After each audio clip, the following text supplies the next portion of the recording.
का अपने वीडियो में स्वागत करता हूं। और सब कैसे हैं? मैं उम्मीद करता हूं सब सही होंगे। तो चलिए देखते हैं कि इस वीडियो में हम क्या जानेंगे। तो आप सभी को पता है कि हाल फिलहाल में जो विश्व की सबसे ऊंची चोटी है यानी सबसे हाईएस्ट पीक है माउंट एवरेस्ट, वो चर्चा में रहा। तो इस वीडियो में हम क्या जानेंगे कि वो वर्तमान में चर्चा में क्यों रहा और माउंट एवरेस्ट के बारे में जो भी इम्पोर्टेंट फैक्ट है, यानी एग्ज़ाम के पॉइंट ऑफ व्यू से जो भी इम्पोर्टेंट फैक्ट बनते हैं, महत्वपूर्ण तथ्य बनते हैं, वो सब चीज़ इसमें शामिल की है। जैसे कि सबसे पहले माउंट एवरेस्ट पे कौन चढ़ा, भारत की तरफ से कौन गया, तो ये सारी चीज़ें। ठीक है, तो चलिए शुरू करते हैं बिना टाइम गवाए। तो सबसे पहला फैक्ट देखते हैं। तो सबसे पहले क्या है कि जो माउंट एवरेस्ट है सबसे ऊंची चोटी है विश्व की। तो इसका जो नाम है माउंट एवरेस्ट, ये पूरे विश्व में है, लेकिन जहाँ पर ये है बेसिकली कहाँ पर लोकेटेड है, ये नेपाल और चाइना के बॉर्डर पर लोकेटेड है। तो वहाँ पर इसका अपना एक अलग नाम है, एक अलग नाम से जानते हैं वहाँ पर। तो हम देखते हैं कि नेपाल में माउंट एवरेस्ट को क्या कहा जाता है। तो नेपाल में माउंट एवरेस्ट को कहा जाता है सागर माथा। क्या कहा जाता है? सागर माथा, जिसका मतलब है स्वर्ग का शीर्ष। और वहीं अगर हम देखें तिब्बत में क्या कहा जाता है, तो तिब्बत में कहा जाता है चोमोलंगमा। क्या कहा जाता है? चोमोलंगमा, जिसका मतलब है पर्वतों की रानी। और वहीं अगर हम देखें कि संस्कृत भाषा में क्या कहा गया है माउंट एवरेस्ट को, तो उसे कहा गया है देवगिरी। इसका मतलब क्या है? देव का मतलब देवता और गिरी का मतलब क्या होता है? पर्वत। तो देवताओं का पर्वत कहा गया है। तो ये तो हमने जाना इम्पोर्टेंट फैक्ट के नेपाल में उसे क्या कहा जाता है माउंट एवरेस्ट को, या तिब्बत में क्या नाम है उसका। अब हम देखते हैं कि वर्तमान में चर्चा में क्यों रहा माउंट एवरेस्ट। ये इम्पोर्टेंट बात है ये। तो आप सभी ने कहीं ना कहीं न्यूज़पेपर वगैरह में पढ़ा होगा, नहीं पढ़ा होगा तो मैं बता रहा हूँ। 8 दिसंबर 2020 को चीन और नेपाल ने, किसने? चीन और नेपाल ने संयुक्त रूप से माउंट एवरेस्ट की नई ऊंचाई की गणना की। यानी कि माउंट एवरेस्ट की जो 8 दिसंबर से पहले ऊंचाई थी उसको दोबारा मापा गया। किसके द्वारा? चीन और नेपाल ने करवाया ये काम।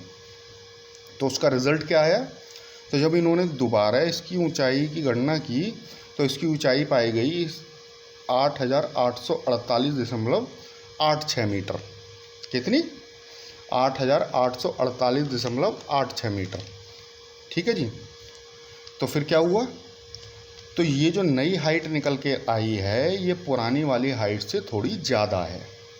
पुरानी हाइट बेसिकली क्या थी माउंट एवरेस्ट की 8 दिसंबर से पहले? वो थी 8,848 मीटर। तो आपके एग्ज़ाम में क्वेश्चन बन सकता है कि वर्तमान में जो हाइट की गणना हुई है वो पहले वाली से कितनी अधिक है। तो वो कितनी अधिक है मैंने बताया, अभी की पहले की थी 8,848 मीटर और अभी जो काउंट की गई है वो 8,848.86 मीटर। तो कितनी बढ़ी भाई? 0.86 मीटर। कितनी? 0.86 मीटर। ये इम्पोर्टेंट क्वेश्चन है आपके लिए। तो ये जो गणना पहले की गई थी, जो पहली हाइट थी, ये किसने नापी थी? ये भी तो इम्पोर्टेंट बात हो सकती है स्टैटिक जीके के हिसाब से। तो ये नापी थी 1954 में सर्वे ऑफ इंडिया ने। किसने? सर्वे ऑफ इंडिया ने 1954 में। और यही जो हाइट है अभी तक पूरे विश्व में इसकी सही मानी जा रही थी। और अब जो नई हाइट बनी है वो ये बनी है 8,848.86 मीटर। ठीक है जी। तो हमने दो चीज़ जान ली, पहली हाइट क्या थी, अब की कौन सी है, और पहली हाइट जो नापी थी वो किसने नापी और अब किसने नापी है, वो चाइना और नेपाल ने। अब बात करते हैं कि इसकी हाइट मापने की आवश्यकता दोबारा क्यों पड़ी, क्यों मापी गई भाई? कोई कारण तो होगा, बिना कारण के तो कुछ भी नहीं होता। तो इसके दो कारण समझ में आते हैं। पहला है प्लेट विवर्तकी में बदलाव और 2005 में नेपाल में आया भूकंप। तो इसको थोड़ा सा समझते हैं। प्लेट विवर्तकी मतलब प्लेट टेक्टोनिक। तो आप ये जो प्लेट टेक्टोनिक थ्योरी है ये ज्योग्राफी की बहुत इम्पॉर्टेंट थ्योरी है। आपने कहीं ना कहीं थोड़ा बहुत इसके बारे में पढ़ा होगा कि हमारे जो लिथोस्फीयर है यानी स्थल मंडल है वो बेसिकली पहले क्या था, वो एक दूसरे से जुड़ा हुआ था। लाखों साल पहले पृथ्वी के अंदर से कुछ हलचलें हुई और वो टुकड़ों में बट गया, अलग अलग टुकड़ों में बट गया, और वो क्या कहलाई, प्लेट कहलाई। वो अलग अलग टुकड़े जो बट गए, और उन जो पृथ्वी के अंदर की जो हलचल थी उसी के कारण से इनमें ये टुकड़ों में बटे, और उसी हलचल के कारण से ज्वालामुखी, भूकंप वगैरह होते हैं। ठीक है, और उसी हलचल से ये प्लेटें जो हैं एक दूसरे से दूर गई या एक प्लेट दूसरे के पास आई। तो जो हिमालय है, समझिएगा, जो हिमालय है जिसमें माउंट एवरेस्ट है, तो हिमालय जो है, रेंज जो है, वो इंडियन प्लेट और यूरेशियन प्लेट के बीच में है।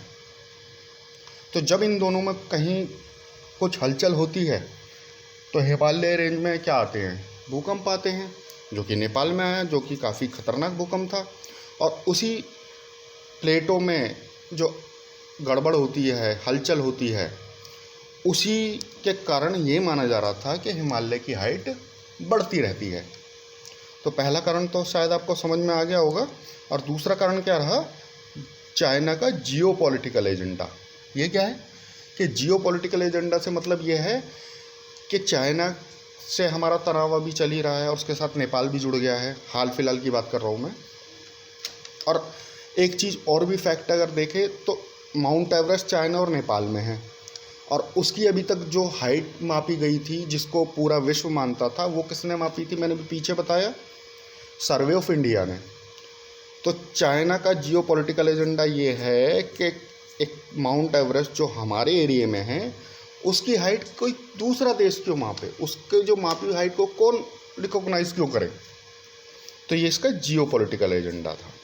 ठीक है, अब आगे देखते हैं कि माउंट एवरेस्ट का नाम कैसे पड़ा। माउंट एवरेस्ट का नाम माउंट एवरेस्ट कैसे पड़ा, ये भी इम्पोर्टेंट हो सकता है, पूछा जा सकता है आपसे। ठीक है, तो माउंट एवरेस्ट का नाम जो है, भारत में 1830 से 43 तक महासर्वेक्षक रहे थे सर जॉर्ज एवरेस्ट। उन्हीं के नाम पर इसका नाम 1865 में माउंट एवरेस्ट रखा गया। कब रखा गया, 1865 में। तो किसके नाम पर रखा गया, ब्रिटिश महासर्वेक्षक सर जॉर्ज एवरेस्ट। ठीक है, अब अगर कभी क्वेश्चन आ जाए कि इस नाम को रखने का आइडिया किसने दिया था, तो वो दिया था 1865 में जो सर्वेयर थे, एंड्रयू वॉन ने सुझाव दिया था। ठीक है, उस समय के 1865 के जो ब्रिटिश सर्वेयर थे, एंड्रयू वॉन ने, उन्होंने ये सुझाव दिया था। ठीक है,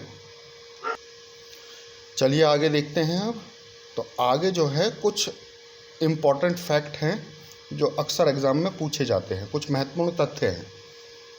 तो सबसे पहला फैक्ट क्या है कि सबसे पहले 1953 में माउंट एवरेस्ट पर चढ़ाई यानी फतेह किसने की, तो उनका नाम है एडमंड हिलेरी और तेंजिंग नॉर्गे। क्या नाम है, एडमंड हिलेरी और तेंजिंग नॉर्गे। तो इसमें आपके लिए दो इम्पॉर्टेंट बातें होगी, एक तो उन्होंने कब किया, तो 1953 में सबसे पहले कोई व्यक्ति माउंट एवरेस्ट की चोटी पर चढ़ा, और दूसरा इनका दोनों का नाम। तो दोनों का नाम क्या बताया मैंने अभी, एडमंड हिलेरी और तेंजिंग नॉर्गे। एडमंड हिलेरी जो है ये न्यूजीलैंड के थे, और तेंजिंग हिलेरी जो है ये नेपाल के थे। कहाँ के थे, नेपाल के। ठीक है, एडमंड हिलेरी के बारे में एक इम्पॉर्टेंट फैक्ट और है कि ये 1985 से 89 तक न्यूजीलैंड के राजदूत भारत में रहे थे। ये क्या रहे थे, न्यूजीलैंड के राजदूत भारत में 1985 से 89 तक। ठीक है, चलिए अगला फैक्ट देखते हैं। तो अगला क्या है, विश्व की प्रथम महिला कौन थी। अभी पहले हमने पुरुष देख लिया ना, मेल देख लिया एडमंड हिलेरी। तो विश्व की प्रथम महिला कौन थी जो माउंट एवरेस्ट पर चढ़ी, तो वो 1975 में जोंको तबई थी। कौन थी, जोंको तबई थी, जो कि कहाँ की थी, जापान की थी। ठीक है, तो यहाँ पर हमने दो चीज़ें देख ली। पहले पुरुष कौन थे, तो एडमंड हिलेरी और तेंजिंग नॉर्गे। और पहली महिला कौन थी जो माउंट एवरेस्ट पर चढ़ी, जोंको तबई, जो कि जापान की थी। अब आगे देखते हैं कि भारत की प्रथम महिला, यानी इंडिया की तरफ से भी क्वेश्चन बहुत इंपॉर्टेंट बनता है ना, तो भारत की प्रथम महिला कौन थी जो माउंट एवरेस्ट पर चढ़ी? तो प्रथम महिला थी 1984 में बछेंद्री पाल। क्या नाम है? बछेंद्री पाल। याद रखिए, क्वेश्चन बहुत पूछा जाता है कि प्रथम महिला कौन सी रही भारतीय जो माउंट एवरेस्ट पर जिन्होंने चढ़ाई की। और विश्व स्तर पर देखें तो ये 5वीं महिला थी उस समय जो माउंट एवरेस्ट पर चढ़ी थी। कितने नंबर की थी? 5वें नंबर की महिला थी। इनका ये बेसिकली उत्तराखंड से बिलोंग करती है, उत्तरकाशी में इनका जन्म हुआ था। ठीक है, चलिए आगे देखते हैं। तो हमने देख लिया पहली भारतीय महिला कौन थी। अब देखते हैं पहले भारतीय पुरुष।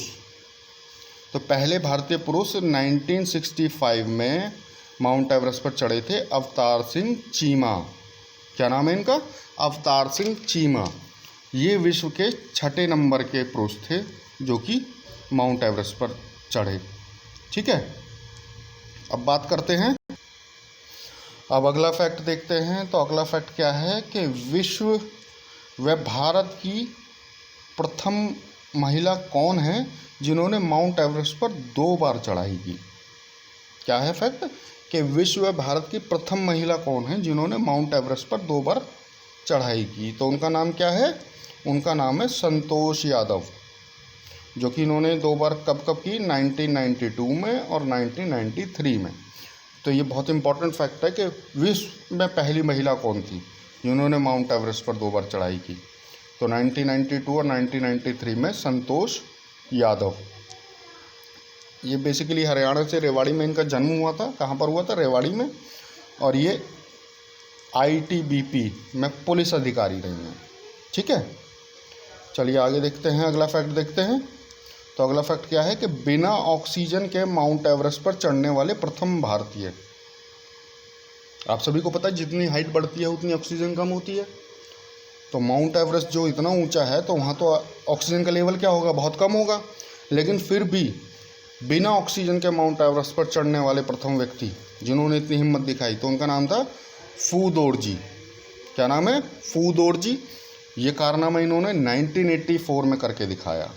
ठीक है, अगला क्या है कि सबसे कम उम्र में माउंट एवरेस्ट पर चढ़ाई करने वाले भारतीय। क्या है? सबसे कम उम्र में। तो सबसे कम उम्र में महिला वर्ग और पुरुष वर्ग दोनों में कौन थे? तो सबसे कम उम्र में पुरुष वर्ग में हैं राघव जुनेजा, जिन्होंने 2013 में कारनामा करके दिखाया। और उस समय लगभग इनकी जो उम्र थी 15 साल 7 महीने के करीब थी। ठीक है, और वहीं महिलाओं की बात करें कि महिला वर्ग में सबसे कम उम्र में माउंट एवरेस्ट पर चढ़ाई किसने की? तो वो हैं मालवत पूर्णा, जो इन्होंने कारनामा करके दिखाया 2014 में। और जब ये तेलंगाना से बिलोंग करती हैं, और जब इन्होंने ये कारनामा करके दिखाया तो इनकी उम्र लगभग 13 साल 11 महीने थी। ठीक है, चलिए आगे देखते हैं। तो आगे वाला फैक्ट क्या है कि पहली भारतीय महिला कौन है जिन्होंने 48 साल की उम्र में माउंट एवरेस्ट पर चढ़ाई की? समझिएगा इसका, 48 ईयर में। यानी कि इसे दूसरे तरीके से भी क्वेश्चन बन सकता है कि पहली भारतीय महिला कौन है जो सबसे उम्र में बड़ी होकर माउंट एवरेस्ट पर चढ़ाई की। यानी सबसे उम्रदराज पर्वतारोही जिन्होंने माउंट एवरेस्ट पर चढ़ाई की भारतीय महिला, तो वो कौन? प्रेमलता अग्रवाल है वो, जो कि ये कारनामा उन्होंने 2011 में करके दिखाया। क्या है? सबसे उम्रदराज भारतीय महिला जिन्होंने माउंट एवरेस्ट पर चढ़ाई की वह रही प्रेमलता अग्रवाल। 2011 में ये कारनामा करा। अब आगे देखते हैं। अगला क्या है कि प्रथम भारतीय दिव्यांग, मतलब चाहे वो मेल या पुरुष, प्रथम भारतीय दिव्यांग, यहाँ पर मेल पुरुष की बात नहीं है, पहले डिसेबल्ड कौन था इंडियन जिसने माउंट एवरेस्ट पर चढ़ाई की, यानी फतेह की, वहाँ तक उसकी चोटी तक पहुँचा? तो वो हैं अरुणिमा सिन्हा, जो कि इन्होंने कारनामा करके दिखाया 2013 में। ये जो अरुणिमा सिन्हा हैं ये यूपी से बिलोंग करती हैं, यूपी के अम्बेडकर नगर ज़िले से। और ये नेशनल लेवल की वॉलीबॉल प्लेयर भी रही हैं। इनके साथ एक हादसा हुआ था 2011 में, जब ये लखनऊ से दिल्ली आ रहे थे बाई ट्रेन, तो ट्रेन में इनके साथ छीना झपटी हुई और उसी में ही ये ट्रेन से इनको धक्का दे दिया गया। और उस हादसे में इन्होंने अपने एक पैर को पूरी तरह गंवा दिया। और उसके बाद इन्होंने हिम्मत दिखाई और माउंट एवरेस्ट फतेह किया। तो ये बहुत ही मोटिवेशनल बात है ये। आपको देखना, इनके बारे में जानकारी लेनी चाहिए। ठीक है, तो अगला क्या है कि सर्वाधिक बार माउंट एवरेस्ट पर चढ़ने वाले व्यक्ति का नाम, यानी अभी तक सबसे ज़्यादा माउंट एवरेस्ट पर कौन चढ़ चुका है, सबसे ज़्यादा बार कौन जा चुका है, तो उनका नाम क्या है, तो वो हैं कामी रीता शेरपा, जो कि अभी तक 24 बार, कितना 24 लोग बाग एक बार नहीं जा पाते, ये 24 बार जा चुके हैं और इनका टारगेट है 25 बार जाने का। तो ये बहुत इंपॉर्टेंट है कि सबसे ज़्यादा बार माउंट एवरेस्ट पर चढ़ाई करने वाले व्यक्ति कौन है, कामी रीता शेरपा, जो कि अभी तक 24 बार जा चुके हैं। ठीक है, और अंतिम फैक्ट क्या है कि माउंट एवरेस्ट पर चढ़ने वाले पहले आईएएस ऑफिसर, तो पहले आईएएस ऑफिसर कौन है जो माउंट एवरेस्ट पर चढ़े हैं भारतीय, तो हैं रविंद्र कुमार, जो कि इन्होंने 2013 में कारनामा करके दिखाया था, और फिर वो दोबारा भी एक बार कर चुके हैं ये 2019 में। ठीक है भाई, तो पहले आईएएस कौन जो माउंट एवरेस्ट पर चढ़े, रविंद्र कुमार, जिन्होंने 2013 में कारनामा करके दिखाया। तो ये वीडियो में जो इम्पोर्टेंट फैक्ट थे जो भी माउंट एवरेस्ट से जुड़े हुए हैं वो मैंने सारे कलेक्ट करके इसमें आपको समझाने की कोशिश की है। मैं उम्मीद करता हूँ कि इससे बाहर कभी भी एग्ज़ाम में शायद ना पूछा जाएगा। बाकी अगर आपको वीडियो अच्छा लगे तो प्लीज़ शेयर कीजिए, एक औरों को भी पता चले, लाइक कीजिए और हो सके तो सब्सक्राइब कीजिए। ठीक है, आज के लिए इतना ही। अच्छे से रहिए। नमस्कार, जय हिंद, जय भारत।